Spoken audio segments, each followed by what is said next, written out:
FIFA বিশ্বকাপ 2026 এর quarter ফাইনালে মুখোমুখি হচ্ছে ফুটবল বিশ্বের দুই আলোচিত দল ফ্রান্স ও মরক্কো। 10 জুলাই অর্থাৎ আজ রাত অনুষ্ঠিত হতে যাওয়া এই ম্যাচটি ঘিরে ফুটবল প্রেমীদের উত্তেজনা এখন তুঙ্গে।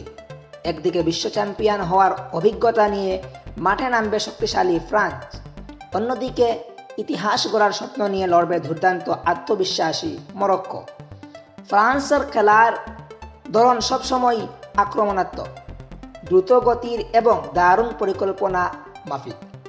তাদের প্রতিটি আক্রমণ প্রতিপক্ষকে রক্ষণাভাগের জন্য বড় হুমকি।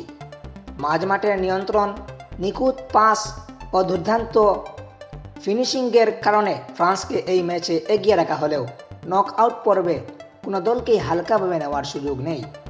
অন্যদিকে মরক্কো ইতিমধ্যেই প্রমাণ করেছে যে তারা বিশ্বের যে কোনো শক্তিশালী দলের বিপক্ষে সমান তালে লড়াই করতে পারে।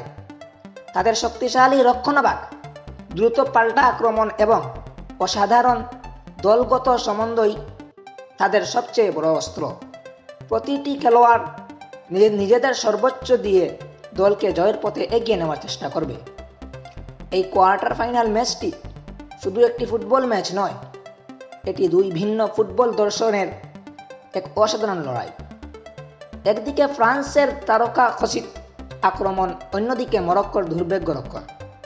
ম্যাচের প্রতিটি মিনিটে থাকবে উত্তেজনা ও রোমান্স এবং নাটকীয় মুহূর্ত। শেষ পর্যন্ত কে জয়ী হবে তা নির্ধারণ করবে মাঠের 90 মিনিটের পারফরম্যান্স। তবে একটি বিষয় নিশ্চিত, ফুটবল প্রেমীরা উপভোগ করতে যাচ্ছেন বিশ্বকাপের অন্যতম সেরা কোয়ার্টার ফাইনাল। তাই 10 জুলাই অর্থাৎ আজ রাত চোখ রাখুন এই মহারণের দিকে, কারণ এখান থেকেই শুরু হতে পারে নতুন ইতিহাসের আরেকটি অধ্যায়।